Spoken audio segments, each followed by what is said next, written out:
హాసినమ్మా ఇగో చూడు మన ఇంట్లో 2 బల్లులు సీలింగ్ లో. అగో ఆ చిన్న బల్లి గర్ల్ ఫ్రెండ్ అని నా డౌట్. ఇదిగో ఈ బండ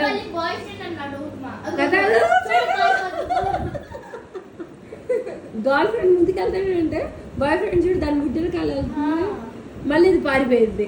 అది ఎట్లా దాక్కుంటుందో ఈ గర్ల్ ఫ్రెండ్. బాయ్ ఫ్రెండ్ చూడు తొంగి చూసి చూసి స్లోగా వస్తాడు. అది మళ్ళీ గర్ల్ ఫ్రెండ్ చూడు మళ్ళీ ఇది వస్తుంది కదా, అది మళ్ళీ దూరంగా వెళ్ళిపోయింది. ఆశు ఎక్కడైనా విన్నావా, గర్ల్స్ వెనకాల బాయ్స్ పడాల్సిందే. అది బల్లైనా మనుషులైనా అంతే. అది రా బుజ్జి మన గర్ల్స్ విలువ అంతే. లవ్